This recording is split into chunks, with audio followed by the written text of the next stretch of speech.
Olá, tudo bem com vocês? Sejam todos bem-vindos. Sou a professora Andresa Xavier, professora do componente de Geografia. Vamos verificar a nossa aula de número 16 e aí nós temos o nosso objeto de conhecimento, com a formação territorial do Brasil, a parte 2. Detalhamento, nós temos características socioespaciais e identitárias dos povos indígenas, quilombolas, ribeirinhos, povos das florestas e demais grupos sociais do campo e da cidade que vivem no Brasil e que possuem territorialidades distintas, tá bom? Então vamos conhecer um pouco aí de cada um desses povos. Vamos aí à nossa aula.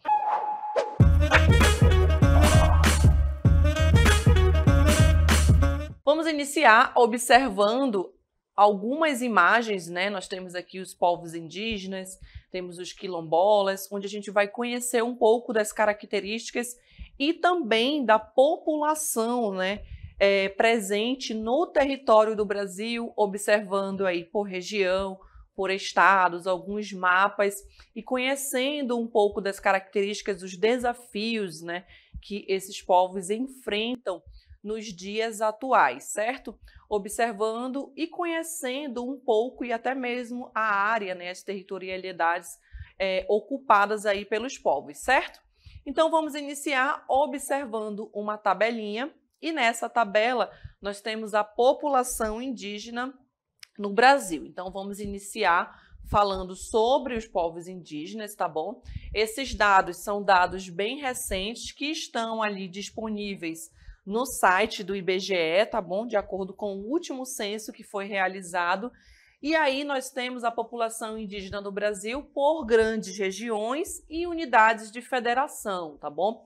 Então, quando a gente fala sobre os povos indígenas, a gente vai fazer essa análise, né, territorial por região, nós temos que 44%, olha, ocupam a região norte, tá bom? Então, a gente tem aí mais de 1 milhão de indígenas, certo? A segunda região, Nordeste, depois Centro-Oeste, a região Sudeste e, finalzinho ali, a região Sul. Isso fazendo a análise pelas grandes regiões, né? Que são as 5 regiões do Brasil. E aí depois nós temos, qual seria o estado? Nós temos aqui a primeira posição, Amazonas, e a segunda posição, com 229.103, tá bom? Nós temos na Bahia. Aí depois Mato Grosso do Sul, Pernambuco, Roraima, Pará e assim por diante. E aí nós temos lá no finalzinho Amapá, Piauí, Distrito Federal e aqui Sergipe, certo? Com a população aí de 4.708. Então são os dados que a gente tem desse último levantamento que foi realizado pelo IBGE, que é o órgão no Brasil responsável por fazer aí o censo demográfico, né? Fazer esse levantamento da população, não apenas os dados dos povos, mas assim como outros dados também que a gente tem ali acesso a partir do recenseamento, certo? Vamos observar agora o mapinha. No mapa nós temos as pessoas indígenas em terras indígenas, tá bom? Analisando também por município, né? No caso aí a gente tem a demarcação de cada um dos municípios em cada um dos estados brasileiros. Nós já vimos que os estados com a maior quantidade de pessoas indígenas, nós observamos ali que são, falando em regiões, nós temos região norte e nordeste, e estados nós temos o Amazonas, né, o nosso estado, e a Bahia, certo? Aí nós temos as pessoas indígenas situadas em terras indígenas, tá bom? E não ali além dos seus territórios, né, na zona urbana ou até mesmo na zona rural de alguma cidade, e o quantitativo, né? E aqui a gente observa no Amazonas essa maior quantidade de territórios, né? Então aqui entre 5.000, 25.000, 1.000 a 5.000, cada uma das cores indicando aí a quantidade de pessoas, certo? E a menor quantidade a gente pode observar aqui também na região sul, Paraná, Santa Catarina e Rio Grande do Sul, fazendo essa análise. Temos mais um mapinha para mostrar para vocês, observando agora os domicílios com pelo menos uma pessoa indígena, tá bom? Então, aqui, olha, um outro dado também que foi levantado, né, pelo IBGE. Então, observem todos esses pontinhos aí amarelo, olha, são os domicílios particulares, né, onde tem ali pelo menos uma pessoa indígena. Então, nós temos basicamente em todos os estados, né, na região Nordeste, no Sul, Sudeste, como vocês podem aí observar, certo? Apenas para a gente fazer o comparativo e conhecer um pouco aí sobre as características dos espaços, né, os territórios ocupados. Então, nós temos que mais de 300 povos indígenas no Brasil, com a sua cultura, né, com línguas, costumes, as visões próprias, a cultura de uma forma geral, né? Nós temos uma organização social complexa e variada, né, de acordo com cada população, certo? Um território ancestral aí fundamental, tanto para a sua identidade, né? Cada um dos povos também com a sua identidade, sua cultura, sua reprodução social. A gente observou também sobre a questão das terras indígenas, a gente viu ali no mapa a questão dos territórios, onde eles estão inseridos, os domicílios, né? Onde tem ali pelo menos uma pessoa indígena espalhado por todo o território brasileiro. As terras indígenas, a gente sabe que isso acaba garantindo ali a proteção da natureza, né, a proteção ambiental e também da sua cultura, né? No caso da sua língua, dos seus costumes, a cultura de uma forma geral, né, que vai sendo passada para cada geração. E quando falamos também da população indígena, a gente precisa falar sobre a questão dos conflitos, né? Os conflitos aqui pela terra, pelos recursos naturais que estão presentes ali em cada um desses territórios e que são bastante visados aí por grandes empresas mineradoras que acabam explorando ali aquela área e muitas das vezes esses recursos, né? Onde é o local que está preservado no território indígena, né? Onde há toda ali uma sustentabilidade, o uso da terra, entre outras questões. Vamos observar agora um pouco da diversidade linguística, né?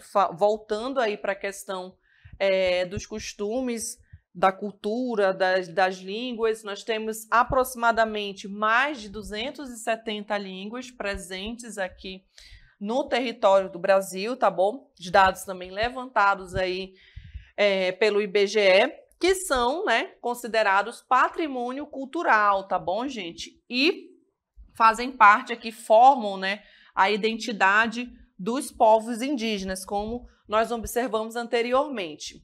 A preservação, o ensino das línguas indígenas, elas são essenciais aqui para a manutenção da cultura, tá bom? Então, você vai repassando isso, né, a cada geração.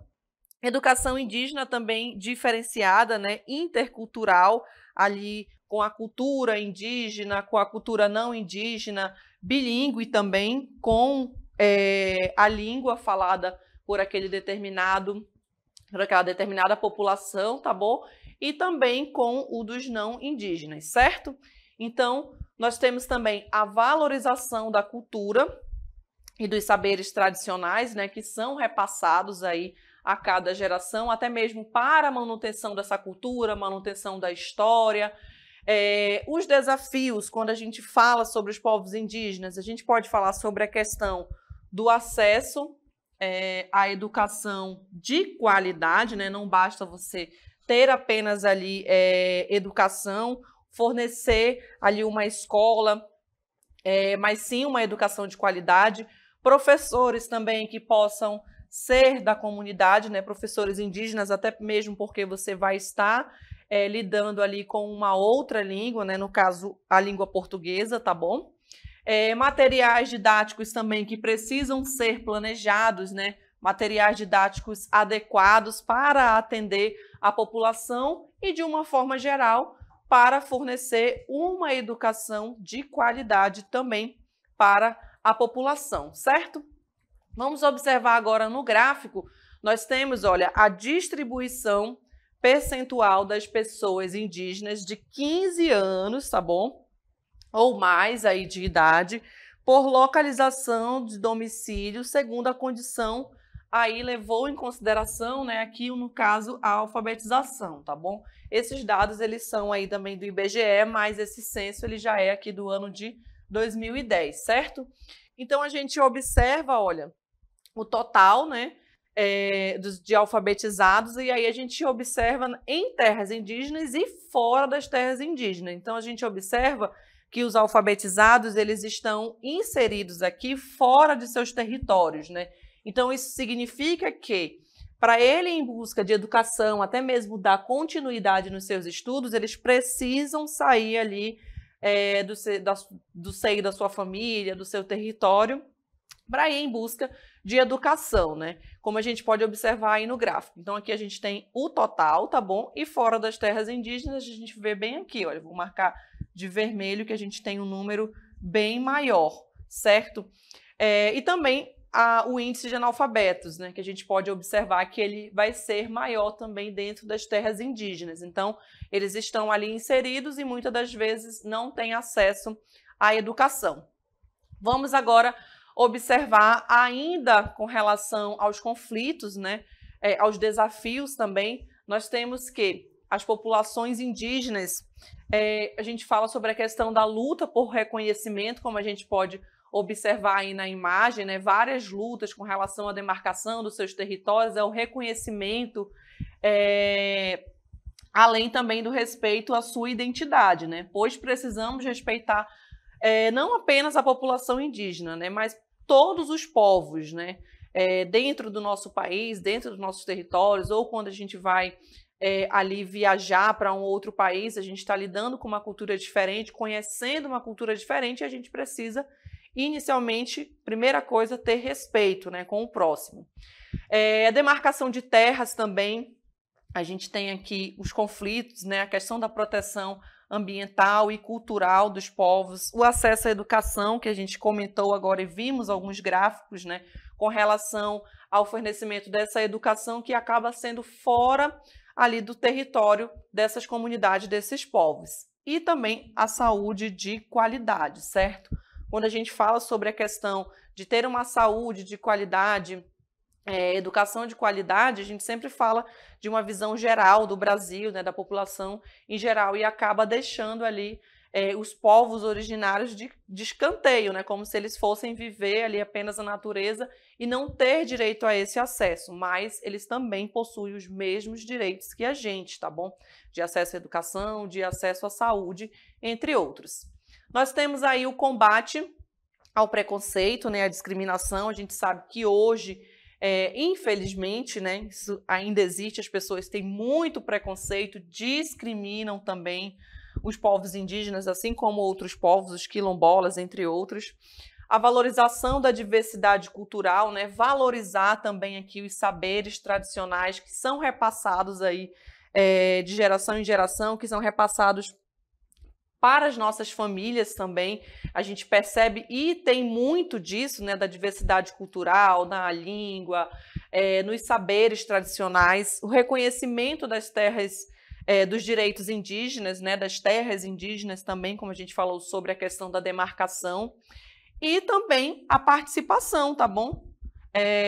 Dos povos indígenas na sociedade brasileira, assim como outros povos também que a gente vai conhecer. Falando de povos originários, né, nós temos aí agora os quilombolas. A gente vai observar algumas características e também observar um pouco da presença deles em cada um dos estados e também presente nas regiões. Então, os quilombos são comunidades, né, formadas por descendentes de escravos, tá bom? Que escaparam aqui no período da escravidão no Brasil, onde estão os quilombos, né? Ali as áreas, os territórios onde estão os quilombolas. Então, durante séculos, eles se refugiaram, né, até mesmo para fugir ali da escravidão, em áreas remotas, escondidas, né, e distantes também, onde desenvolveram uma cultura e também uma identidade própria, tá bom?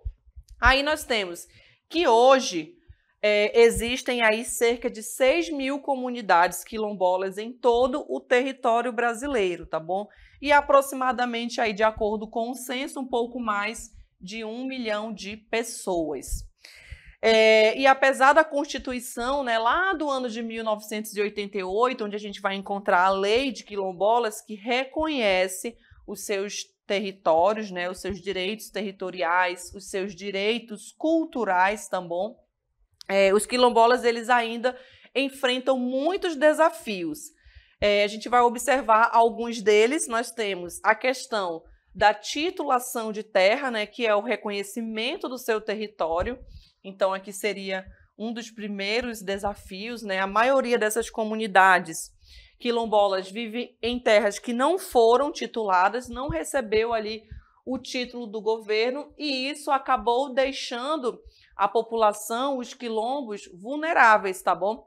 A questão aí da grilagem, da exploração ali dos seus territórios, né? Então, ele necessita de um título. Imagina você morar ali no lugar, você ter um território delimitado e não tem nenhum documento, né? Então, qualquer pessoa pode chegar ali e tirar a sua terra. Então, esse reconhecimento, essa titulação é um dos principais desafios aí também enfrentados pelos quilombolas. Nós temos também a questão da falta de acesso a serviços básicos, né? E aí nós temos que muitas comunidades não têm acesso, por exemplo, à saúde, a questão aqui também da educação, né? O fornecimento de uma educação também de qualidade, o saneamento básico, rede de esgoto, água tratada, infraestrutura, também para a população que acaba ficando carente desses serviços que são tão básicos e que podem ser fornecidos, sim, também para os quilombolas, tá bom? Então, são alguns dos principais desafios aí que eu pontuei para vocês. Além também, que a gente viu ali nos povos indígenas, né, nós temos também a questão da discriminação e também do racismo. Olha, os quilombolas, eles ainda sofrem, né, a discriminação e o racismo no Brasil, e isso acaba limitando ali a população a oportunidades, como a oportunidade de emprego, a oportunidade de educação e participação também na sociedade, né, para votar, entre outras participações, de se impor na sociedade, tá bom? E aí a gente vai observar agora um gráficozinho com a distribuição dos povos quilombolas no território brasileiro. E aí nós temos, olha, de acordo com os dados do ano de 2019, nós temos por unidade de federação, tá bom? E aí a quantidade em vermelho que tem dos territórios quilombolas oficialmente, né, que tem ali o seu território delimitado, em verde, os agrupamentos que são definidos em setores cesintários e outras localidades quilombolas, né, que estão presentes, mas que não têm ali o seu território reconhecido. Aqui, em primeiro lugar, nós temos Bahia, tá bom? Que, inclusive, é o segundo, né, onde a gente encontra a maior população indígena. Primeiro tem o Amazonas. E dos quilombolas no ano de 2019, a Bahia sai aí na frente, né? Como a gente observa no nosso gráfico. Minas Gerais, Maranhão, Pará e Pernambuco ocupando as 5 primeiras posições. E lá embaixo a gente tem, nesse ano de 2019, né? No Acre e em Roraima a gente não tem esse levantamento, tá bom? Ele está inserido aí. E aí nós temos Distrito Federal, Rondônia, Santa Catarina, Mato Grosso do Sul, Rio Grande do Norte, ocupando ali as últimas posições. Vamos observar mais um gráfico com a população quilombola. Aí a gente tem os dados mais recentes, né, de 2022. E aí nós temos pelas grandes regiões, região Norte, Nordeste, Sul, Sudeste e Centro-Oeste, e também por unidade de federação, certo? E aí nós temos as primeiras posições, né, Bahia, com aproximadamente 397.059, e segundo lugar, Maranhão, né, que anteriormente a gente tinha ali em Minas Gerais. Maranhão com 269.074, tá bom? E as grandes regiões, olha, aqui a gente tem a população total dos quilombolas, mais de 1 milhão, né? A região que sai aí na frente é a região Nordeste, em segundo lugar, Sudeste, com 13,73% do total. Depois a região Norte, com 12,51%. Depois Centro-Oeste, com 3,39%, tá bom? Aproximadamente aí 44.957. Depois a região Sul, com 2,19% do total da população. E o gráfico mostrando para a gente cada uma das unidades de federação ou cada um dos estados para a gente compreender um pouco da questão da territorialidade, tá bom? Vamos agora para mais um mapinha. Nós temos a distribuição, assim como a gente viu ali dos territórios indígenas, né? Por município também, cada um dos estados, os dados também de 2022 e a concentração, né? As cores mais fortes aqui, olha, mais escuras, né? Nós temos 5.001 até 16.000, de 1.000 até 5.000, em todo o território brasileiro. E aí a gente tem essa concentração nas regiões Nordeste, nas regiões Sudeste, Centro-Oeste, região Norte também, né? E lá embaixo, a região Sul, a gente já tem uma menor quantidade, né? De acordo com o gráfico que a gente observou, mais distribuídos ali do gráfico para o mapa, para a gente entender um pouco dessa ocupação. Vamos agora para um outro gráfico mostrando aí a distribuição populacional dos quilombolas no território brasileiro, também os dados de 2010. A gente tem um panorama das pessoas quilombolas no Brasil por localização, domicílio e também as grandes regiões, né? E aí nós temos, por domicílio, a gente tem o total de todo o território do Brasil, tá bom? Aí depois, em segundo lugar, a região Nordeste, a gente já até viu a distribuição, Sudeste, Norte, Centro-Oeste e região Sul. A população, em total de população quilombola, né, que a gente verifica também, aproximadamente 12,59% da população, e a distribuição dos territórios também em cada uma das regiões, né? E o quantitativo, de acordo com o que a gente viu lá naquele primeiro gráfico, né? Vamos falar também sobre as populações tradicionais, né? A gente vai ver aí algumas informações. As populações tradicionais, né? Que a gente pode falar, né? Que são frequentemente referidas pelos caboclos ribeirinhos ou simplesmente, como a gente chama, né? Popularmente como ribeirinhos, são aquelas que habitam, como a gente pode observar aí na imagem, as margens dos rios ou as áreas próximas aí dos rios, tá bom? Bem também como as regiões de terra firme, certo? Então, são aí as populações tradicionais que a gente vai conhecer um pouco. Aí nós temos as atividades, né, de cada uma dessas populações tradicionais. Além da pesca em rios e lagos, essas comunidades, elas se dedicam a outras atividades do setor primário, né, como a atividade da agricultura, atividade da pecuária, tá bom? Atividade ali considerada de subsistência ou até mesmo para comercializar, né, com as comunidades ali próximas, certo? Elas cultivam pequenas áreas para seu próprio consumo, né, que seria uma atividade de subsistência quando você planta ali para o consumo da sua família, da comunidade, pesca ali também para o seu próprio alimento, além de praticar atividades extrativistas, muitas das vezes ali atividades para comercializar, certo? Com outras comunidades ou até mesmo com a zona urbana. E aí a gente vai verificar as populações tradicionais, elas são identificadas com base nas atividades que elas vão desempenhar, tá bom? Aí nós temos o piaçabeiros, por exemplo, eles utilizam, né, da atividade extrativista, que seria o quê? A extração da fibra da palmeira, da piaçava, certo? Encontrada nas regiões aqui no Amazonas, né, do Médio e Alto Rio Negro e também ali dos seus afluentes. E essa fibra ela vai ser utilizada para a fabricação aqui principalmente de vassouras, entre outros produtos. Temos também os seringueiros, aí a gente vai observar algumas características. Os seringueiros, eles surgiram ali durante a extração da borracha, tá bom?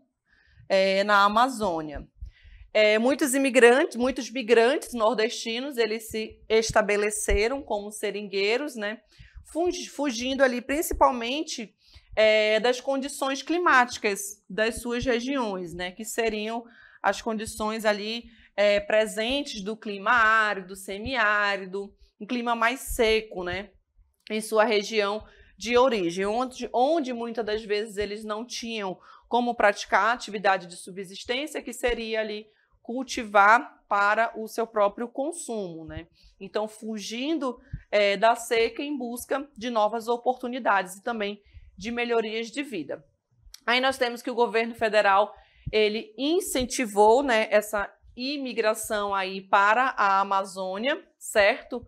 Visando, né, o trabalho e melhores condições de vida e também o povoamento da região, né? São algumas das características, alguns dos incentivos do governo federal, tá bom? A migração aqui para os estados, né, que compõem a Amazônia.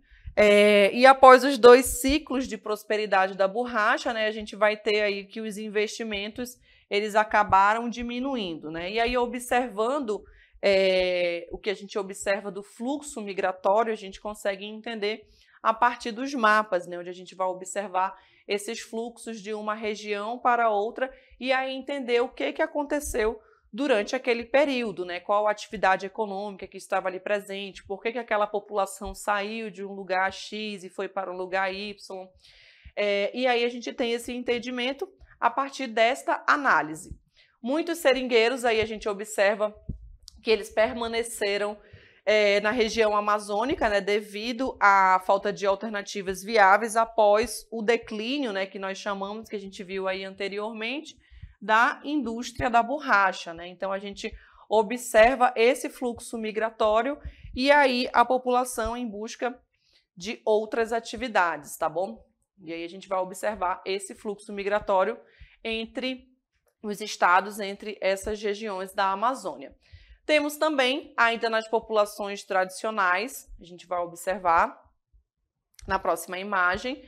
Aí nós temos, olha, os peconheiros, que denominam também uma outra atividade, né, do extrativismo, também atividade do setor primário, no caso aqui os extrativistas de açaí, que lutam, né, pela regulamentação do seu trabalho para garantir melhores condições para exercerem suas atividades, né, como a gente pode observar aí na imagem, né, que ele vai até lá o topo da árvore, né, para retirar aí, no caso, o açaí, né? Então, eles buscam, e também é considerado um desafio dessa população tradicional, né, que acaba extraindo ali o açaí. Temos também os castanheiros, a gente vai observar, subsistem, né, da coleta de castanha, uma outra atividade extrativista da região da Amazônia, certo?